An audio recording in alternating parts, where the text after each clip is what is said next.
सीता उत्तरेकडे तोंड करून उभी राहिली. आता आपल्याला माहिती सीता उत्तरेकडे तोंड करून उभी राहिली. ती मागे फिरली व पुन्हा उजव्या बाजूने 90 अंशाच्या कोनातून वळली. तर सध्या तिचे तोंड कोणत्या दिशेला असेल? बघा किती सोपं आहे. आता या ठिकाणी उत्तर दिशा आहे बरोबर, आणि सीता पहिल्यांदा कुठे उभारलेली आहे? या उत्तर दिशेकडे तोंड करून उभारलेली बरोबर.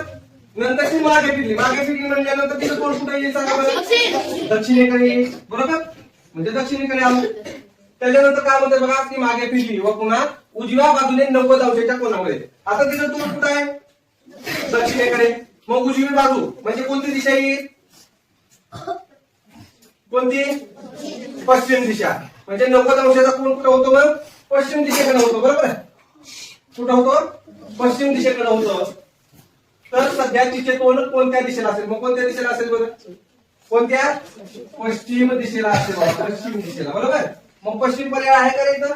आहे. पर्याय क्रमांक 3 पश्चिम आहे का नाही? तर अशा प्रकारचे उदाहरण हे आपल्याला सोडवायचं आहे. आपल्याला परीक्षेला हा एक प्रकार अशा प्रकारचं उदाहरण येऊ शकतं आहे का नाही? आता दुसरं उदाहरण बघूत आपण. आलं का? बघा काय आहे? अन्वय नैऋत्य दिशेकडे तोंड करून उभा आहे. आपल्याला माहित आहे नैऋत्य दिशा आहे की नाही? बघा उत्तर, दक्षिण, पूर्व, पश्चिम. आई, वाई आणि नैऋत्य बरोबर. आता काय म्हणताय? अन्वय कुठे तोंड करून उभा आहे? नैऋत्येकडे. तिकडे तोंड करून उभा आहे बघा बरोबर. तो एकदा डावीकडे काटकोनात वळला. काटकोनात म्हणजे 90 अंशाचा बरोबर. पण 90 अंश नैऋत्येला 90 अंशाचा कोण कोण केला? आग्नेयीने केला बघा इथं आहे की नाही? मग 90 अंशामध्ये वळला म्हणजे कुठं वळला? त्याचं तोंड कुठं आला? आता आग्नेयेकडे बरोबर. आणि इथून असा वळला इथं आग्नेयेकडे बरोबर. त्याच्यानंतर मग काय म्हणतो? मग 5 वेळ काटकोनाच्या निम्मे म्हणतो. काटकोनाच्या निम्मे म्हणजे किती? 45 अंश. कुठं वळला? उजवीकडे वळत गेला. आता उजवीकडे तोंड वळवल्यावर त्याच्या समोर प्रथम कोणती दिशा येईल? बघा उजवीकडे वळला. मग आता कुठं आहे तो? आग्नेयला आहे बरोबर. आग्नेय म्हणल्यानंतर उजवी बाजू इकडे गेली. मग पहिली उजवी बाजू कुठं आली? दक्षिण. 1 नंबर बरोबर. 1 नंबरला दक्षिण आली 45 अंश काटकोनाच्या निम्मांतर 1 नंबर. पुन्हा 2 नंबरला नैऋत्य, 3 नंबर पश्चिम, 4 नंबर वायव्य आणि बरोबर. इथं आलं उत्तरेपर्यंत बरोबर. आणि नंतर काय केलं त्याला?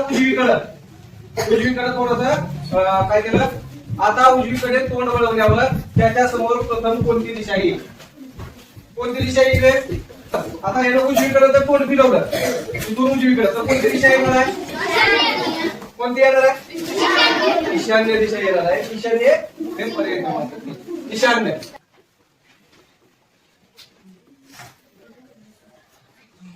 आता बघा एका घड्याळात तास काटा आग्नेय दिशा तर मिनिट काटा दक्षिण दिशा दर्शवत आहे. तर घड्याळ पुढील पैकी कोणती वेळ दर्शवत आहे? आता या ठिकाणी बघा हे घड्याळ बरोबर. इकडे कोणती दिशा आहे? उत्तर, दक्षिण, पूर्व आणि पश्चिम. आता आग्नेय इथं आली. आग्नेय, ईशान्य, वायव्य आणि नैऋत्य बरोबर. आता इथं 12 आहे. त्याच्यानंतर इथं किती? 3. इथं 6, 9 आणि याच्यामध्ये अंक येतील समजा 1, 2, 4, 5, 7, 8, 10, 11. हे घड्याळ ठीक आहे. हे काय आहे? घड्याळ. मग काय म्हणतं? तास काटा कुठं आहे? आग्नेय दिशेवरती आहे. म्हणजे या मधल्या दिशेत इकडे बरोबर. हा तास काटा इकडे आहे ठीक आहे. आणि मिनिट काटा दक्षिण दिशा दर्शवत आहे. दक्षिण दिशा म्हणजे खालची ती बरोबर आहे. तर घड्याळ पुढील पैकी कोणती वेळ दर्शवत आहे? आता इथे बघा 7:30 वाजलेले असतील का? 7 कुठे इकडे? 7 इकडे बरोबर आहे का? मग तास काटा इकडे आहे का? नाही. म्हणजे हे चुकीचं आहे. 1:30 वाजले असतील का बरं? नाही. 10:30 वाजले असतील का? नाही. 4:30. म्हणजे इथे किती वाजलेले आहेत? 4:30. म्हणजे याचं उत्तर काय आलं? पर्याय क्रमांक 4 ठीक आहे. याच्यानंतर याचं पुढचं उदाहरण बघू. बघा घड्याळात 3:35 झालेली असताना मिनिट काटा कोणती दिशा दर्शवतो? बघा आता हे घड्याळ बरोबर 12, 1, 2, 3, 4, 5, 6, 7, 8, 9, 10, 11. ठीक आहे. मिनिट काटा कुठं आहे? या ठिकाणी 7 वर बरोबर 7 वर. मग या ठिकाणी दिशा कोणती असणार आहे? कोणती असेल? नैऋत्य असेल. मग नैऋत्य आहे का? आहे. आता याच्या पुढचं बघा. आता याच्या पुढचं उदाहरण बघा. आता ही बघा काय होतंय? अहमद पश्चिमेला 18 किलोमीटर गेला. नंतर तो दक्षिणेला 11.5 किलोमीटर गेला. त्यानंतर पूर्वेला 6.5 किलोमीटर गेला. नंतर उत्तरेला 11.5 किलोमीटर जाऊन थांबला. तर तो मूळ ठिकाणापासून किती किलोमीटर अंतरावर आहे? ही वाचत असताना असं वाटतं गडबडीत गोंधळ. पण कसं सोडायचं बघा. पहिल्यांदा अहमद पश्चिमेला किती किलोमीटर गेला? समजा हे अहमद आहे इथं बरोबर. आता पश्चिम दिशा कुठे आहे? आपण जर वरी उत्तर खाली दक्षिण पश्चिम कुठे आली? डावीकडे म्हणजे इकडं गेला बघा. तो किती गेला? 18 किलोमीटर बरोबर 18 किलोमीटर गेला. त्यानंतर दक्षिणेला 11.5 किलोमीटर गेला. मग इकडे खाली आला 11.5 किलोमीटर आला. त्यानंतर पूर्वेला 6.5 किलोमीटर इकडं 6.5 किलोमीटर गेला बरोबर. नंतर उत्तरेला 11.5 किलोमीटर गेला. उत्तरेला 11.5 किलोमीटर गेला. मग इथे थांबला तो. ठीक आहे. तर तो मूळ ठिकाणापासून किती किलोमीटर अंतर असेल? मूळ ठिकाणीच आहे बरोबर. मग किती किलोमीटर अंतर असेल तो? किती? 11.5. कसं ते बघू. बघा इथून इथपर्यंत किती किलोमीटरचं अंतर आहे? 18 किलोमीटरचं अंतर आहे बरोबर. आणि इथं जर बघितलं तर हे किती किलोमीटरचं अंतर आहे? इथपर्यंत किती आलं? बघा 6.5 किलोमीटर अंतर आहे बरोबर. म्हणजे इथून एवढं जर वजा केलं तर इथून एवढंच निघत नाही. म्हणून इथून काय केलं? 6.5 वजा केलं बघ. 10 मधून 5 गेले 5 राहिले. आणि या ठिकाणी 7 मधून 6 गेलं 1 राहिला 1 म्हणजे 11.5 किलोमीटर आलं. मग हा पर्याय कुठे आहे? तर पर्याय क्रमांक 4 या ठिकाणी. पुढचं एक उदाहरण बघू. बघा सीता पूर्वेकडे 5 किलोमीटर गेली. उजवीकडे वळून 3 किलोमीटर गेली.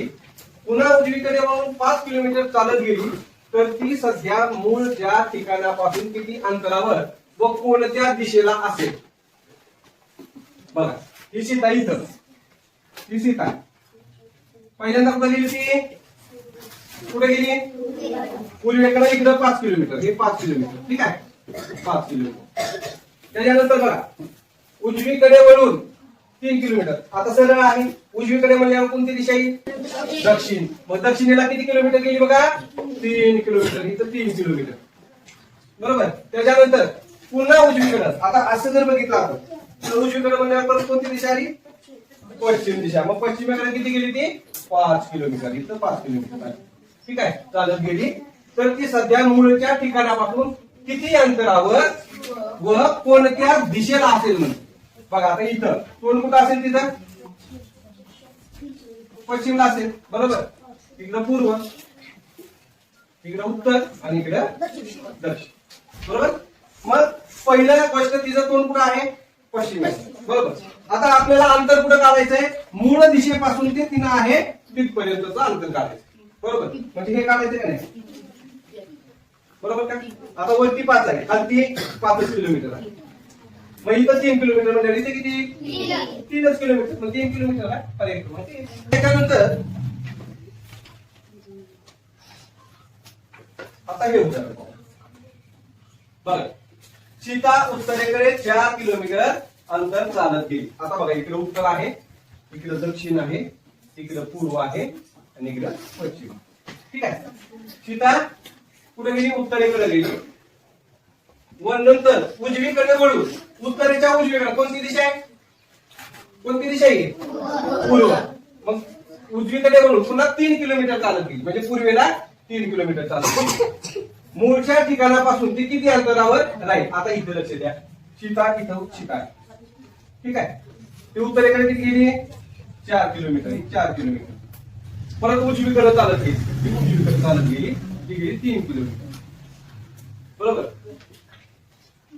मूळच्या ठिकाणापासून ती किती अंतरावर असेल? म्हणजे मूळचं ठिकाण हे आहे. मूळचं ठिकाण हे ठिकाण आणि चालत गेली ते अंतर इथं आहे बघा. आता कुठलं काढायचं ते इथलं काढायचं. बरोबर.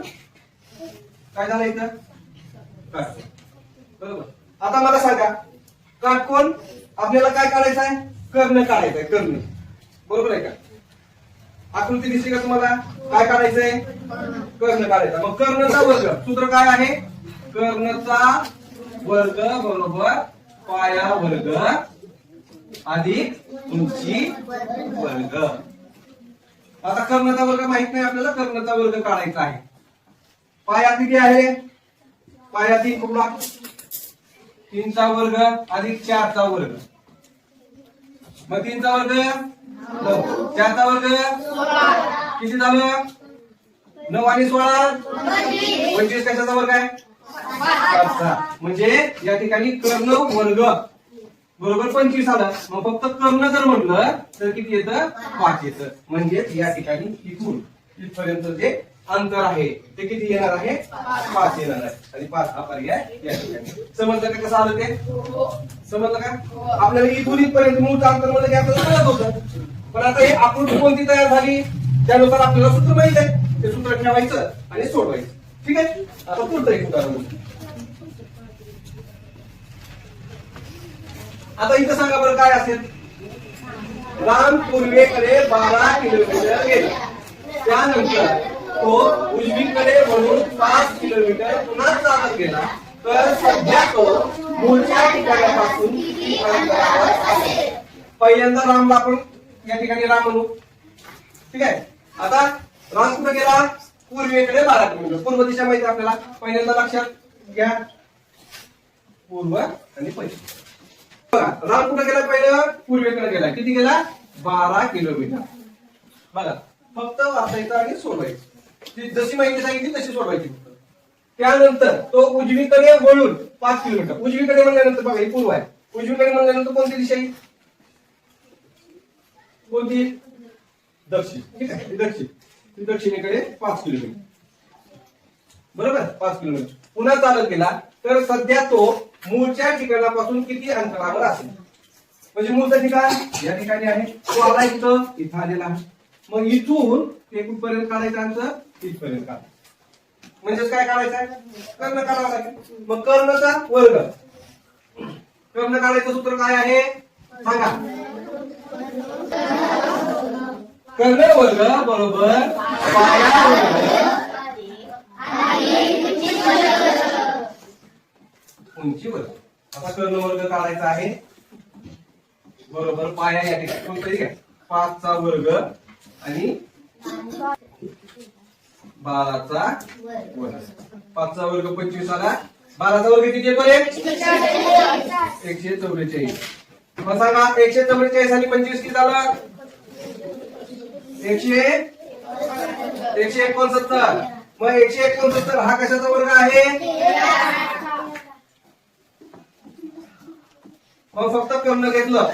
आता याचं वर्ग म्हणून कर्ण घेतलं. मग 169चं वर्ग म्हणून काय आलं? 13 आलं. म्हणजे हे अंतर किती आहे?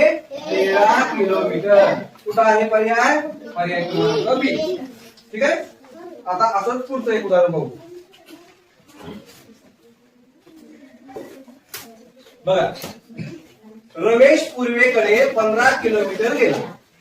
डावीकडे वळून 5 किलोमीटर गेला. पुन्हा डावीकडे वळून 8 किलोमीटर गेला. डावीकडे वळून 29 किलोमीटर गेला. तर मूळ जागेपासून तो किती अंतर गेला? वाचता कुठे गेलाय तो? पूर्वेकडे. पूर्व कुठं दिशा आहे? ठीक आहे. हा पूर्वेकडे गेला. किती गेला? 15 किलोमीटर. ठीक आहे. पुन्हा कुठे म्हणाला तो? डावीकडे. डावीकडे म्हणल्यानंतर उत्तरेकडे. डावीकडे म्हणल्यावर कुठं? उत्तरेकडे गेला. किती गेला तो? 5 किलोमीटर. पुन्हा काय केला? इकडे गेला. पुन्हा आता मला सांगा डावी बाजूला कोणती दिशा येईल? पश्चिम. किती गेला तो? 8 किलोमीटर गेला बघा. 8. बरोबर. पुन्हा डावीकडे वळून 29 किलोमीटर गेला. डावीकडे वळून किती गेला तो? मग डावीकडे वळल्यानंतर कुठं आला? कोणती दिशा येईल? दक्षिण दिशा येईल. बरोबर. मग हा दक्षिणेकडे गेला बघा. किती गेला तो? 29 गेला. बरोबर. मग आता एक लक्षात घ्या, इथं होता, इथून इकडे गेला, इथे किती आहे? हे 5 किलोमीटर, हे 8 किलोमीटर. बरोबर. 8 किलोमीटर. त्याच्यानंतर हे 8 किलोमीटर म्हणजे हे किती असेल? 8 किलोमीटर असेल का नाही? मग 15 मधून 8 गेले, किती राहिले? म्हणजे इथली 7 किलोमीटर आलं. बरोबर. आता इथे लक्ष द्या. हा इथून ते इथपर्यंत किती अंतर आहे? हे अंतर किती आहे? हे 29 अंतर आहे. बरोबर आहे. बरोबर. मग इथे किती आहे? 5. म्हणजे याच्या समोर हे अंतर किती आहे? 5 आहे. मग या टोटल 29 मधून हे 5 आपण काढून टाकले, किती झाले? म्हणजे या ठिकाणी हे जे अंतर आहे हे किती येईल? 24 किलोमीटर. समजलं का? समजलं का? आणि आपल्याला काय करायचंय? मूळ जागेपासून तो किती अंतर, म्हणजे मूळ जागा ही काय आणि त्याचं अंतर किती आहे. मग हे अशा प्रकारे करावं.